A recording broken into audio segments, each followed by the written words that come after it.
Hey Islanders, and welcome to episode 61 of the Camano Voice. On this episode, I get to speak to a Camano Island artist and businesswoman of the year of Stanwood Camano. Please welcome Karla Matzke.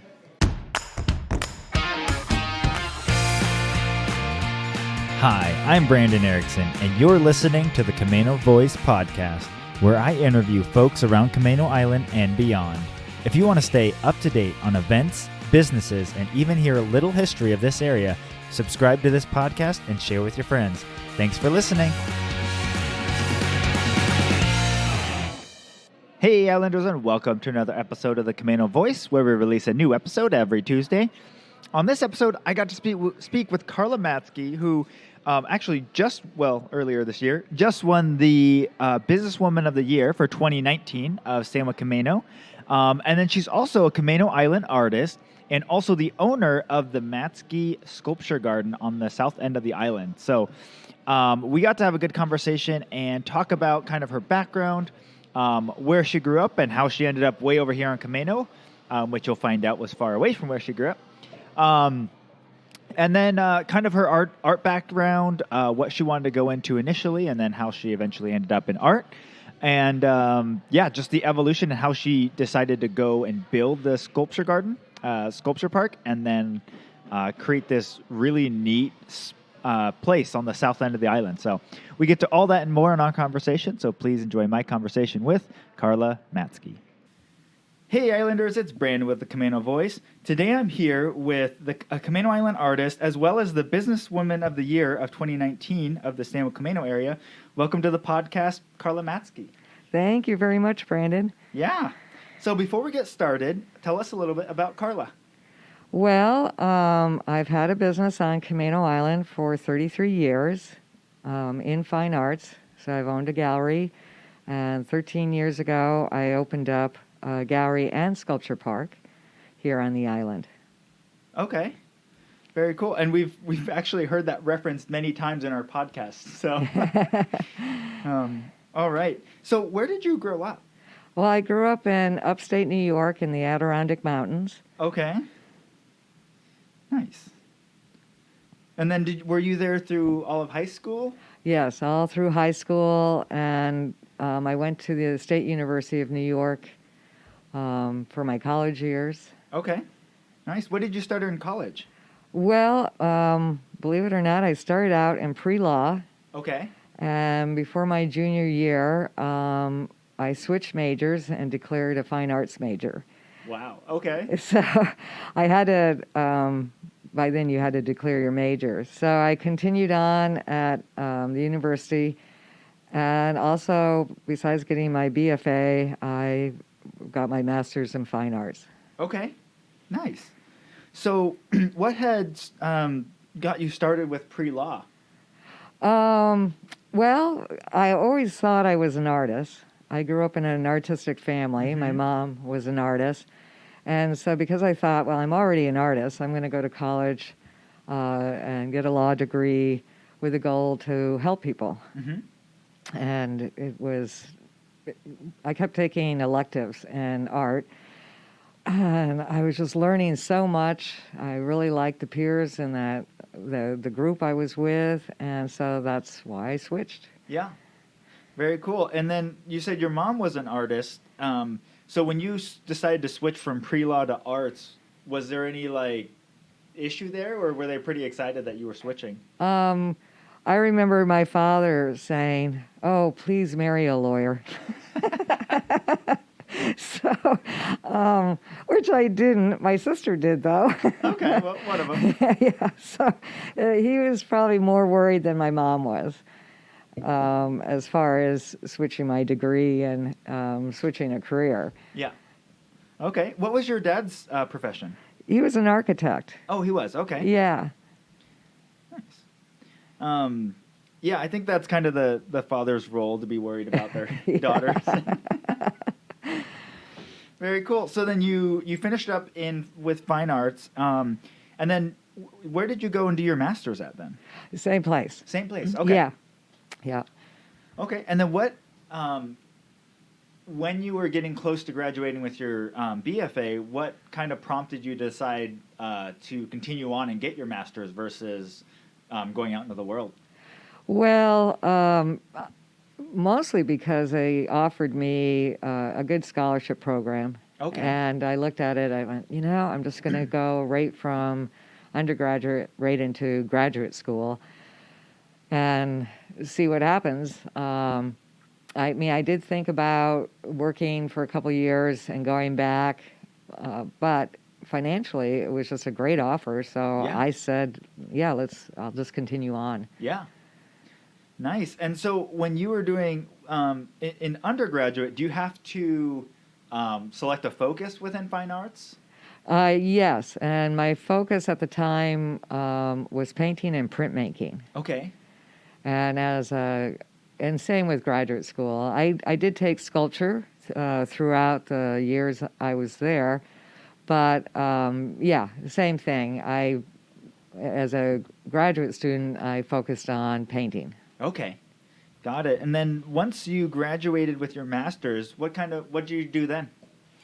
Well, then I looked for jobs. With an MFA, you can teach in a college situation, but really an MFA, it's pretty much the degree is great for. But that, being young, it was very competitive to get a college teaching position. Right. So I did sales for a while, and one of the territories I did sales in, which was graphic art equipment and photography equipment, as well as pre-press, was New York City. Okay. And actually that was a lot of fun. Yeah. I would drive down and spend like 2 weeks down there. And I just loved the city. So it gave me, coming a girl from the Adirondacks, working in New York City was quite a contrast, but I really loved it. Okay, nice. So the Adirondacks, I'm terrible with geography, but two, I'm not super familiar with that area. What is that environment kind of like? It's a lot like out here. It's probably about 5 hours, 6 hours north of New York City. So Okay. It's borders the Canadian, it borders with Canada. Wow. Okay. I grew up pretty close to Lake Placid. Okay. And people know of that because of the Winter Olympics. Oh, okay. I was thinking of the movie. Oh, no. But it's very mountainous. The highest peaks are a little over 6,000, so it's not like out here, mm-hmm. but it's a beautiful area. Lots of lakes, lots of rivers. Mm-hmm. The headwater of the Hudson River is where I grew up, so okay. I was into skiing and whitewater kayaking. Nice. How's the climate up there? Does it get that super humid New York? When I was growing up there, 80s was like the highest temperature. I've heard that it's changed. They get up into the 90s now, and it's more humid. But generally, a lot like around here too. Okay. More flies. Yes. And more mosquitoes. Very cool. So, how did you get linked up into the sales position then? Because I would assume you're going into a job interview or something. You say you have a master's in fine arts, and then somehow you end up in sales. How did that kind of happen? Well, in junior high, I opened up my first business, and then all through high school, I ran a junk shop. Okay.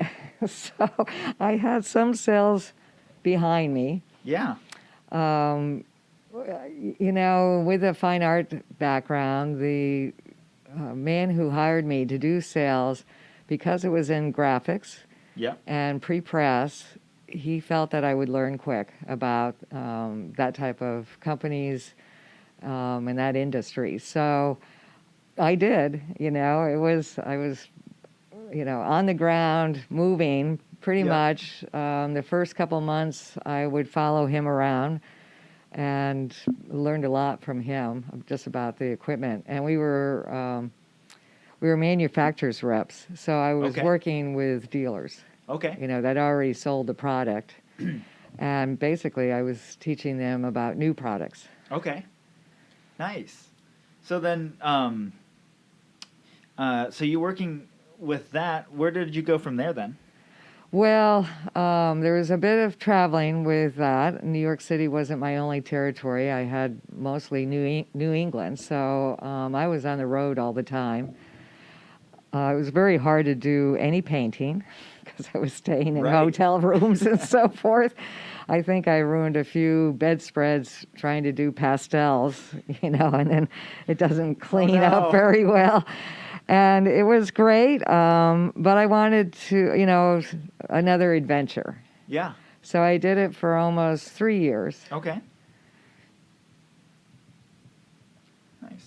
And then where did you go? I guess, how did that transition happen then as you were in that, and then what kind of prompted you to move on? Well, for a year after that, I taught whitewater kayaking, and I was a raft guide, and even all through college, I was a downhill ski instructor and also a racing instructor.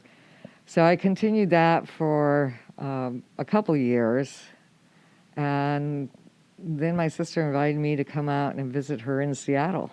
Okay. Nice. And so had she been living out here for a long time then? Not for a real long time, probably a couple years. Okay. And I had never been this far west. Right.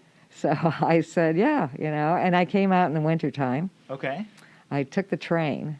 Wow. And skied in Colorado, skied in Utah, and the goal was to visit her for a couple weeks and then take the train back a different route. But I didn't take the train back. I stayed.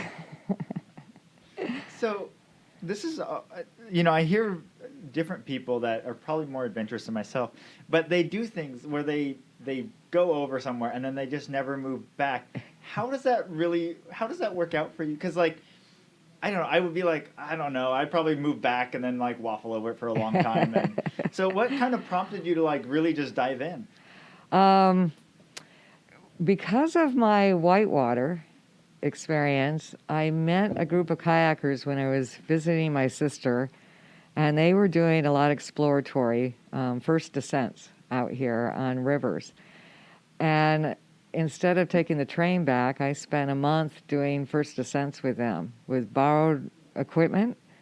And it was great. I was young. I was in my late 20s. Okay. And so eventually I just decided to stay out here. I did have to go back east to get my things. Right. And drive across country with a U-Haul. And believe it or not, the first place I lived out here was La Push, Washington. Okay.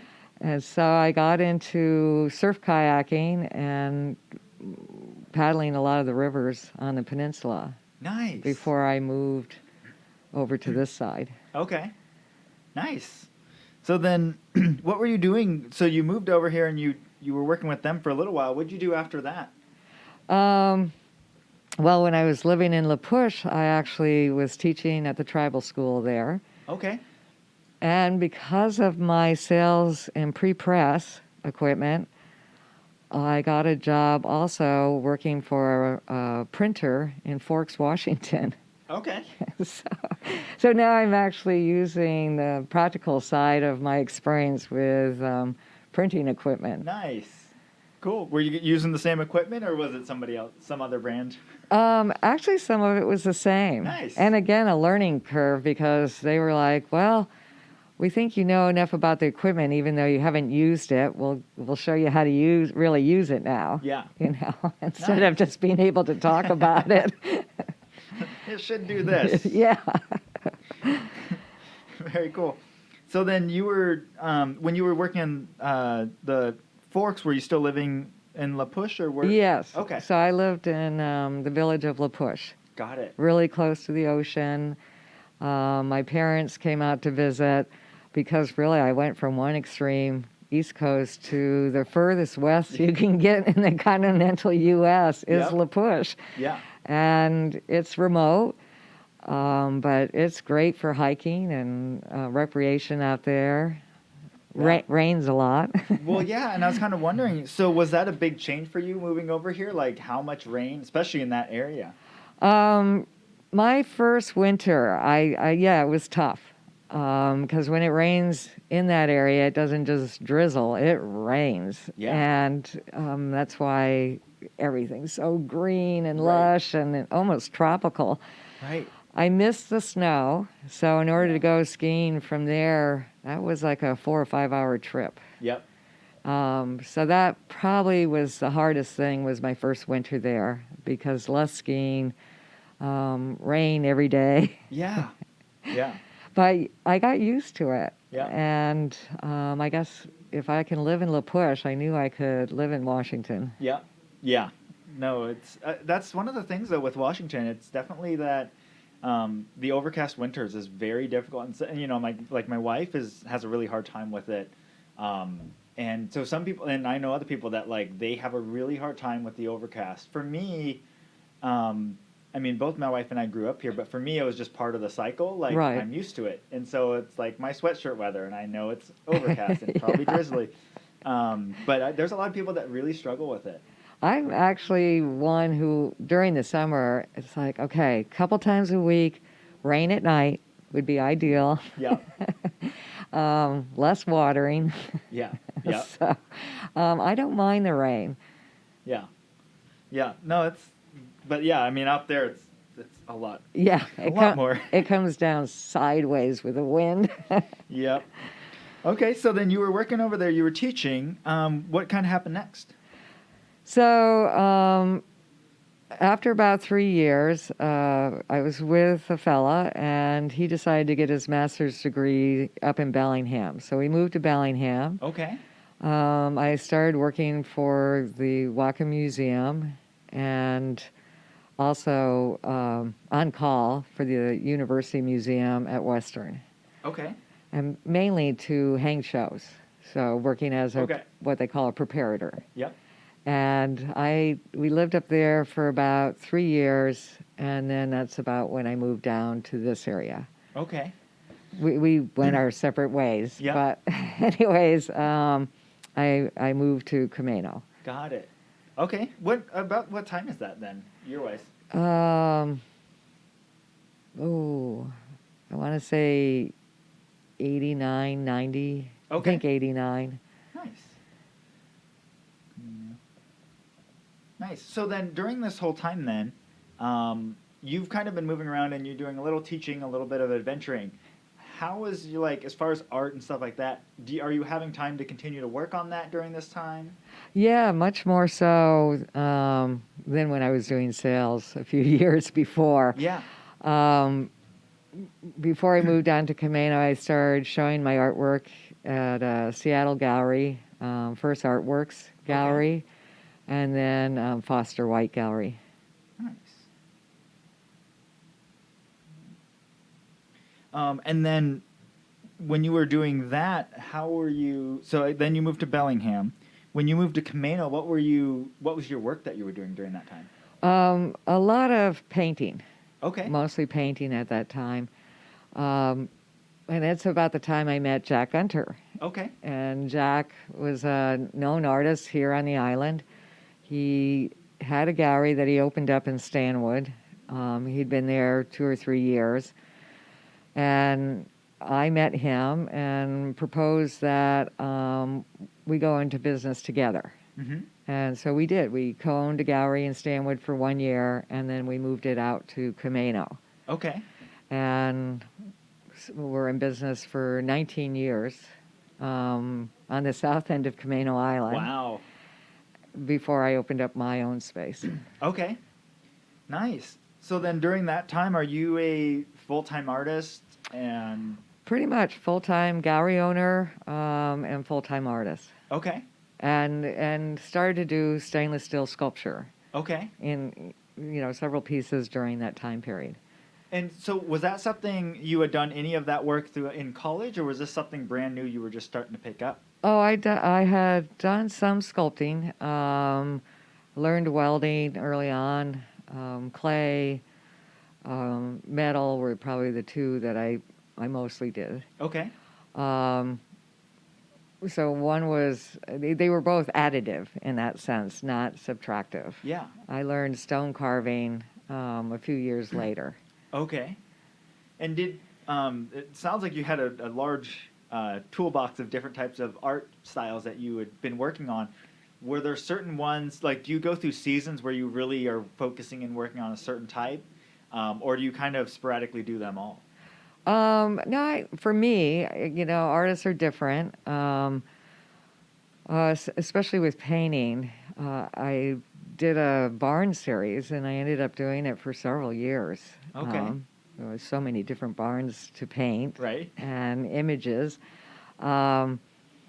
Same with sculpture. That was much more abstract work, and so I would work in a series. Okay.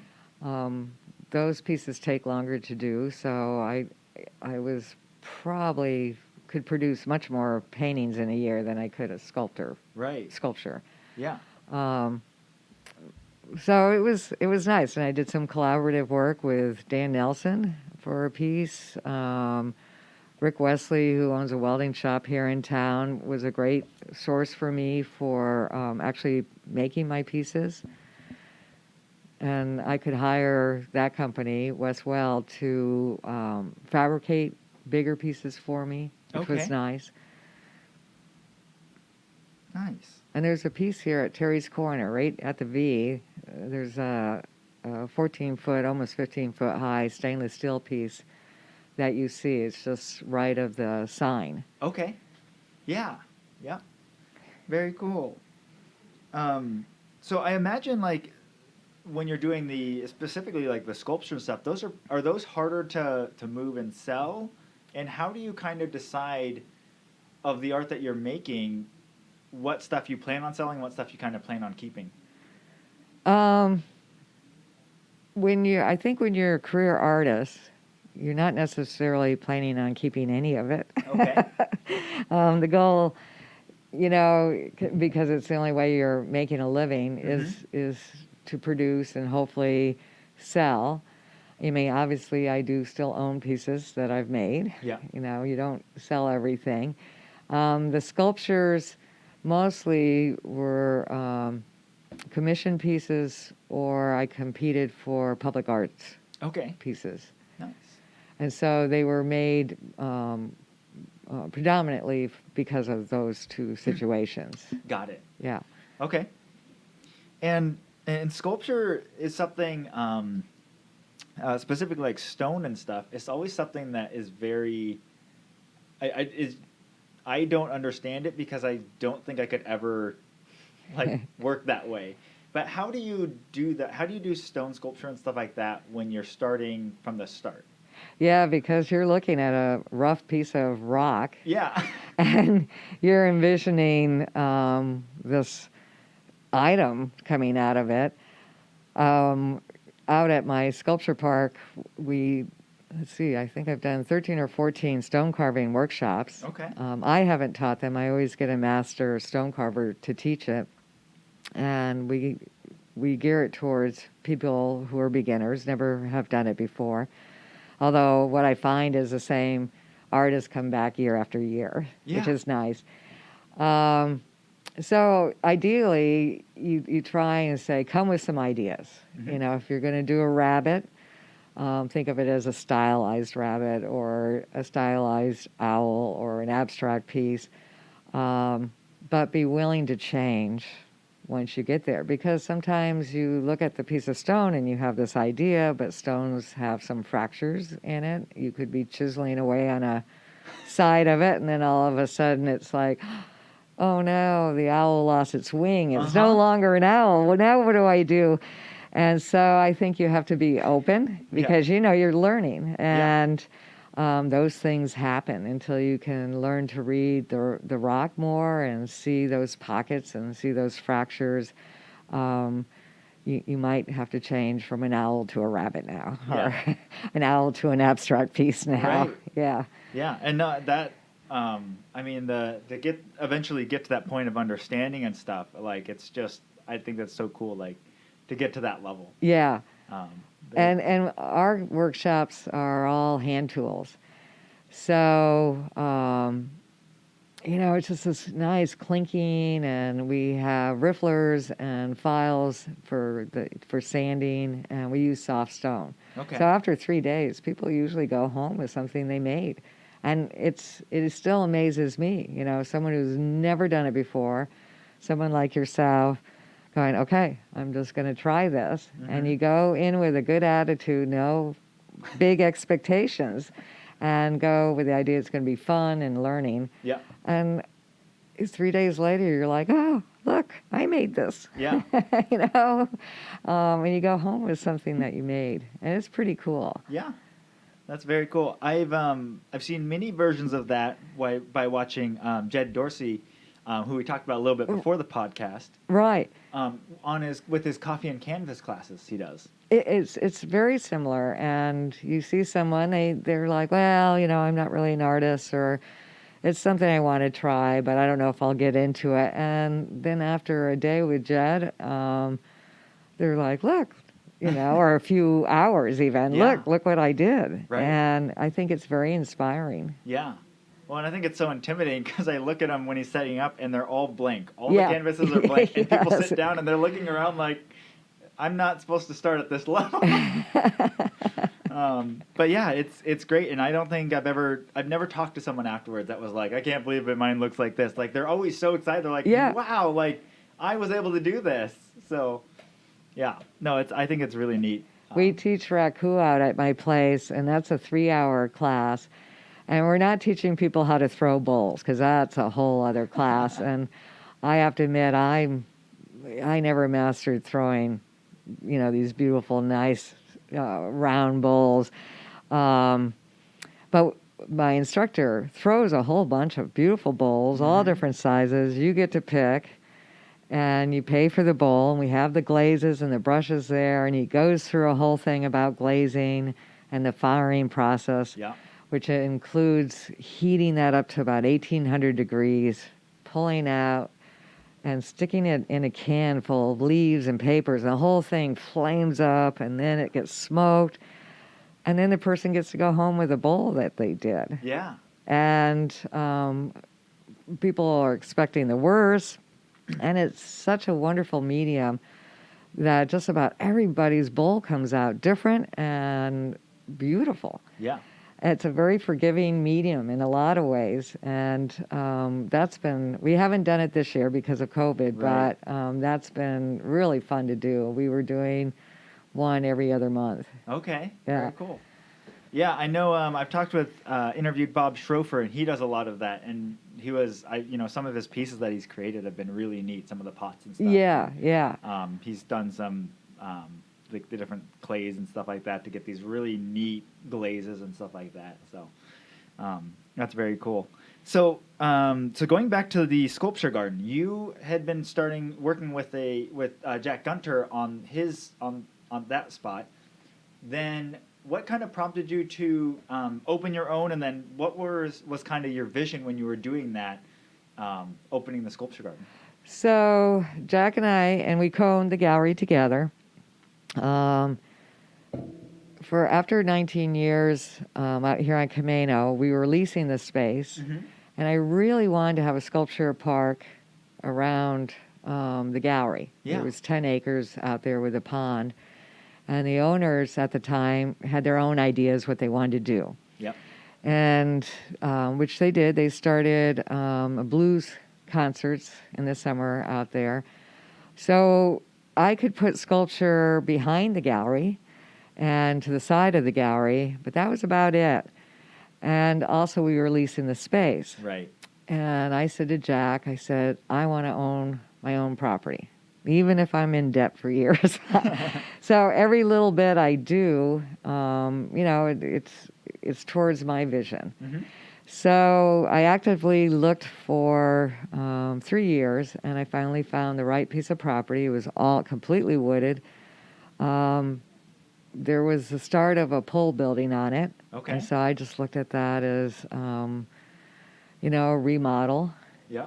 And so I created an art gallery, an indoor space, and an outdoor space. And I've been there 13 years now.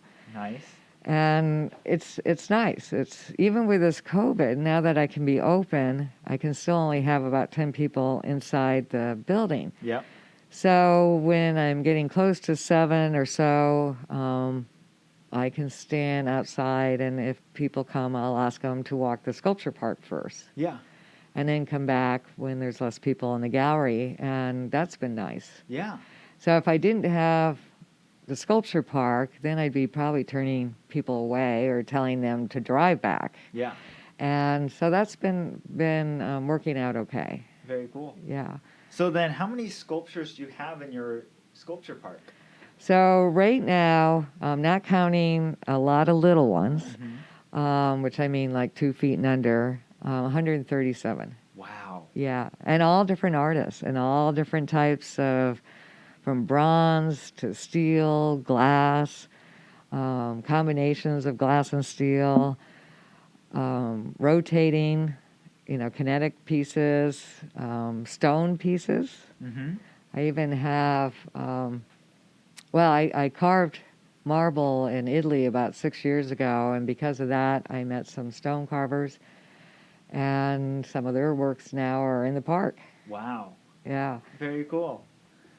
So you have a lot of different artists and stuff that are represented there. How did you? I mean, I assume through network and stuff like that, but like, how did you get in contact with so many different artists? And because you have people from, like you said, Italy, but you have people from New York, right? And Right. Kind of all over. How did you get in touch with all these people, or did they reach out to you, or? A little bit of both. So being in business for all those years with Jack, I had a good basis of artists. So, Okay. it's almost 20 years of artists we were already working with, including a lot of Pilchuck artists, which, just so I don't forget, next summer I'll be hosting the 50th anniversary of the Pilchuck Glass School. Okay. So that's going to be exciting. Very cool. So when artists contact me, I have to view their artwork, and quite frankly, I have to like their artwork. Mm-hmm. That's basically what it comes down to. Well, you have that choice, right? Yeah. So, and it's always hard to tell artists, I just don't think your work is going to fit my venue. Yeah. And it could be because maybe they're just starting out, Mm-hmm. and I show a lot of very professional artists. So they're just not quite there yet. Or like once I had an artist who does wildlife. Well, it just doesn't fit what I'm showing. Yeah. There are galleries that really deals, just almost specifically with like wildlife or marine life, that type of work. So Right. I try and tell them, who those galleries are and that they should look, or make an appointment with them. Right. But it's been fun. It's a lot of work. It's sort of nonstop. I don't have a typical 40-hour week. I am open on weekends. One time an artist, this is years ago, said, well, you're only open and you only work like Friday, Saturday, and Sunday. And I said, no. Monday through Thursday, I'm on the computer, on my website, doing bookkeeping, contacting artists. Yeah. Installing pieces, because I try not to install pieces during the weekend, hanging shows. It's pretty much nonstop. Yeah, I'm sure. Wow. So what is well, first of all, like, what is the largest sculpture that you guys have at the park? Oh, height-wise, it's probably over 15 feet. Okay.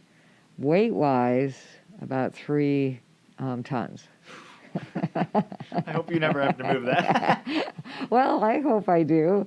I sold a piece that weighed about 3,000 pounds. Wow.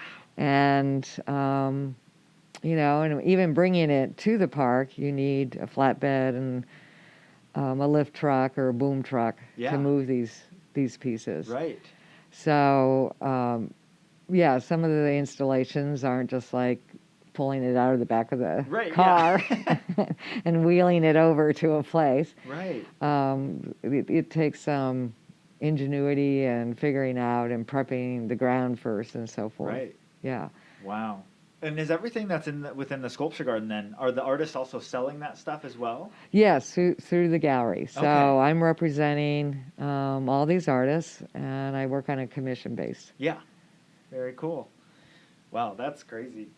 So, um, very cool. And then, so like you've mentioned some stuff through COVID, but have you've still been able to do a few of your like classes and stuff? Just Not the raku. We're still hoping maybe we can do the December one. Okay. We'll just wait and see. right.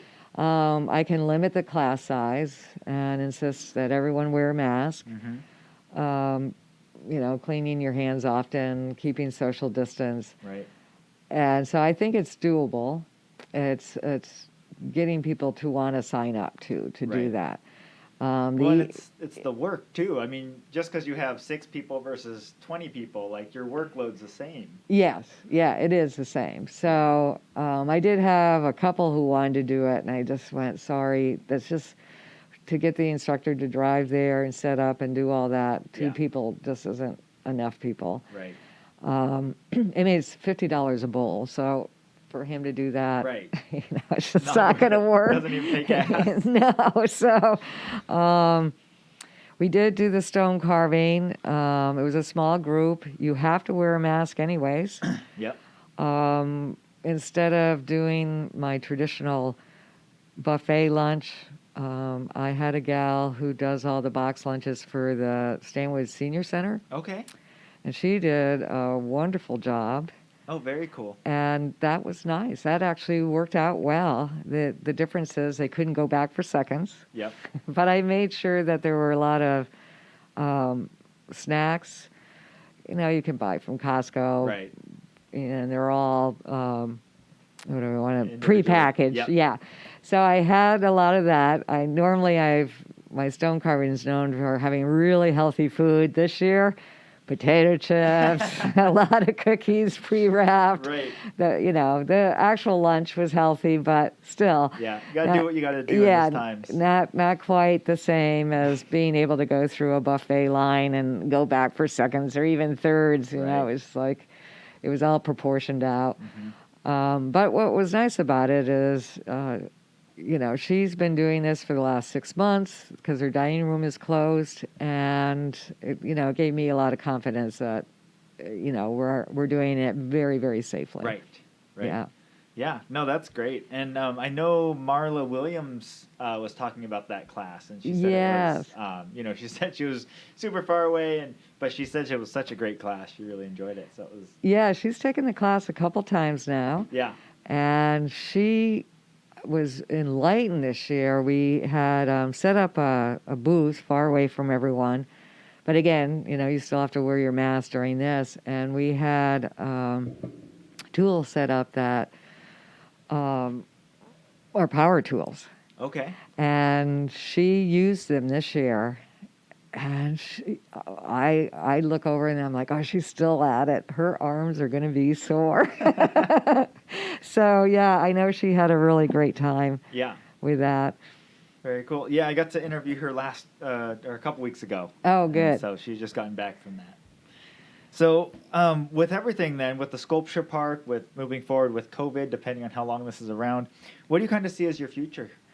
Well, I'm going to have to adjust. I've had to learn to put just about everything online. Mm-hmm. I'm not quite there yet. It takes time.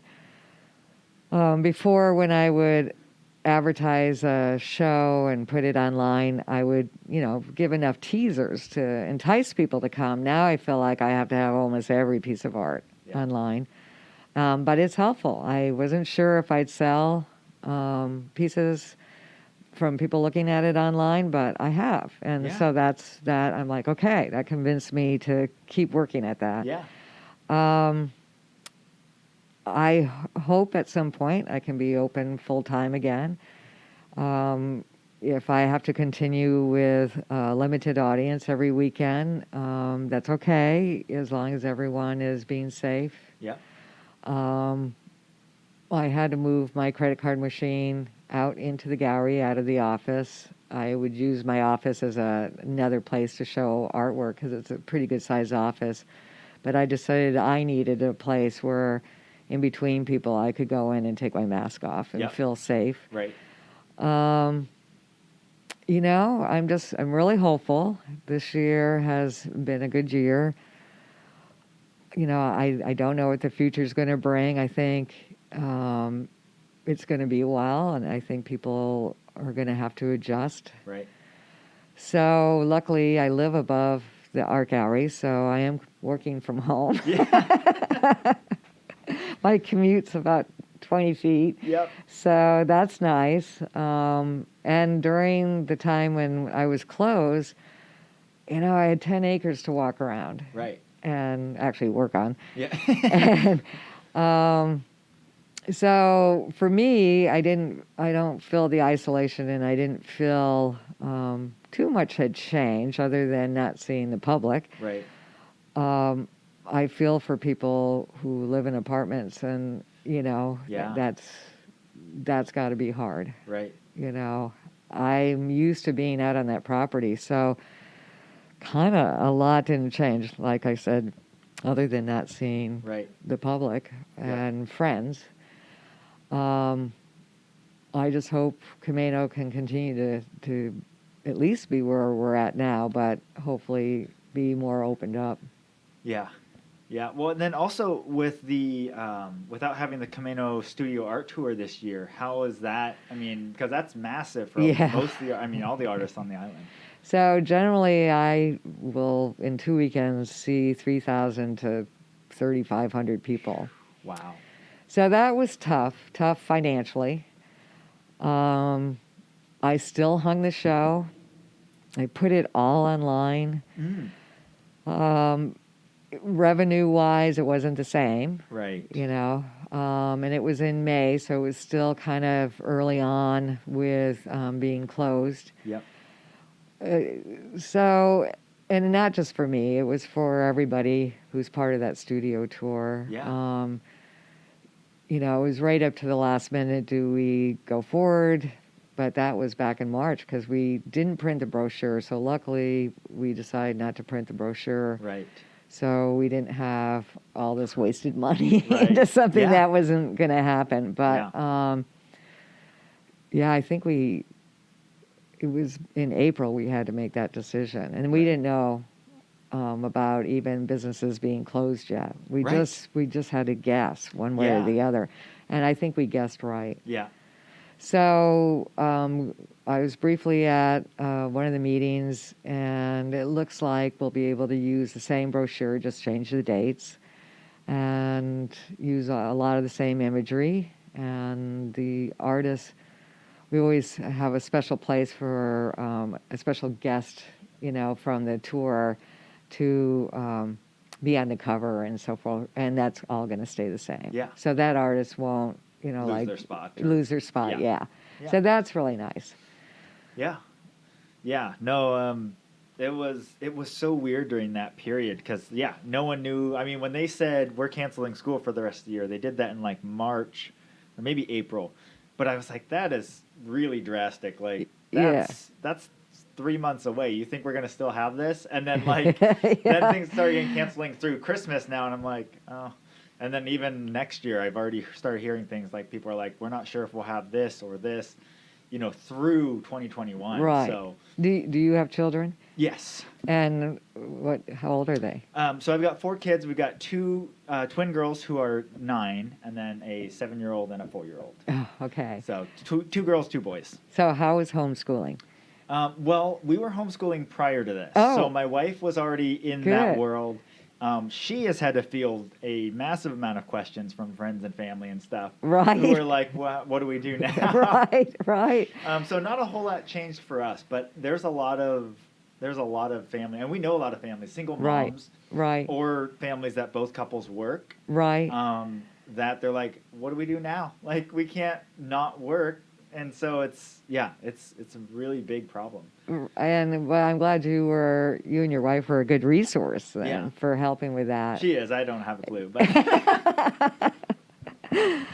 But so, all right, very cool. Well, I like to end every podcast with some rapid fire questions. Okay.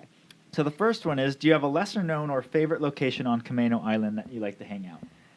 Probably not lesser known, but I do like to hang out at the state park. Yeah. Yeah.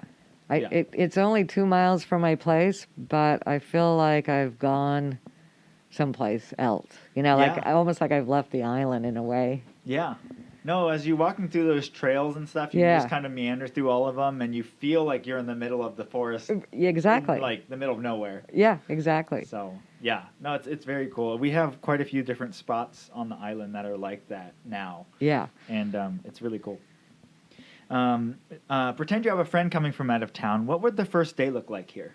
Well, I have done this a few times. Not recently, because getting friends, even my Anyway. sister. But my sister was a perfect example. When the bakery opened here at the marketplace, we would start out getting something we probably shouldn't be eating, but anyways, I like the croissants with the chocolate fillings. Yeah, those are my favorite. I love those. Those are really good, and I think they're now my sister's favorite. Okay. To the point where if she's coming out to visit me, she would stop there first and bring treats before she Nice. got to my place, because I'm further south. Right. So I would say we start with the bakery. Of course, hang out at my place. Lunch at Cama Beach if it's on a weekend. If it's not on a weekend, I do like the restaurants here and the Rockaway, so Yeah. it just kind of depends. Yeah, depends on the mood. Yeah. So Brothers Pizza is a favorite of mine.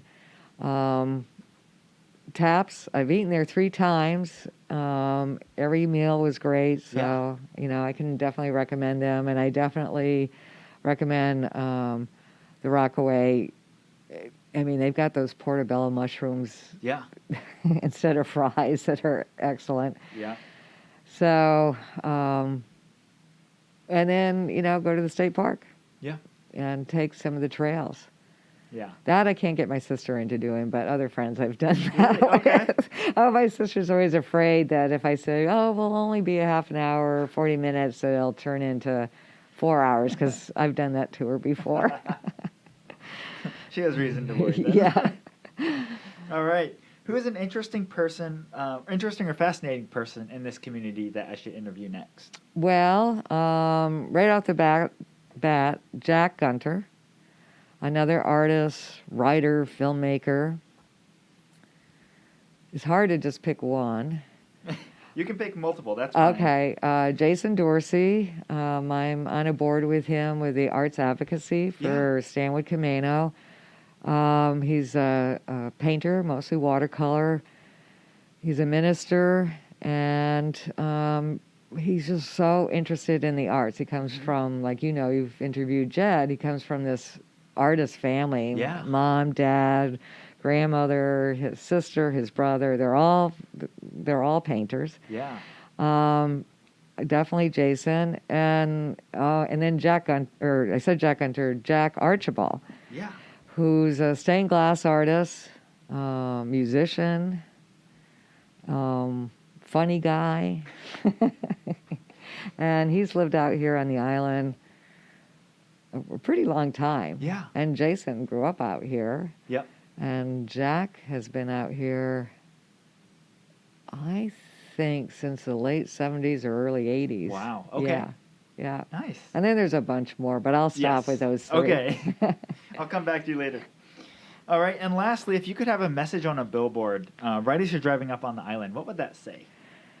Well, I thought about that, and it would say, Camano Island, an art destination. Yeah. That's good. All right. Well, thank you so much for joining me on the podcast today. Yeah, thank you, Brandon. And now that it's the middle of the day, guess where I'm going after this? Back to work? No, I'm going to go and get a slice of pizza. Oh, nice. At Brothers Pizza. Perfect. I was thinking about that when I drove here. I'm like, what am I going to eat? Okay. The bakery, I'm trying to lose a little bit of weight. Pizza, I don't lose weight. I'm going to go for a piece of pizza. Yeah, well, and when they moved here, one of my favorite things that Brooklyn Brothers does is that they sell all their pizzas by the slice. Yes. So if you're just coming by yourself, you don't have to feel like, okay, well, I got to get a whole pizza and then figure this out. Like, you can just get the slice of pizza that you really want. Right. And I'm just going to get one. Yeah. Well, thank you so much. Yeah, thank you. And Islanders, I will talk to you on the next one. Well, a big thank you to Karla Matzke for joining me on the podcast today, and thank you for listening. If you haven't already, be sure to rate, review, and subscribe to our podcast on your favorite podcast platform. It really helps us be found by other Islanders like yourself. And for more information on this episode, you can go to CamanoCommons.com/EP61. That's CamanoCommons.com/EP61. Thanks for listening, and see you next time.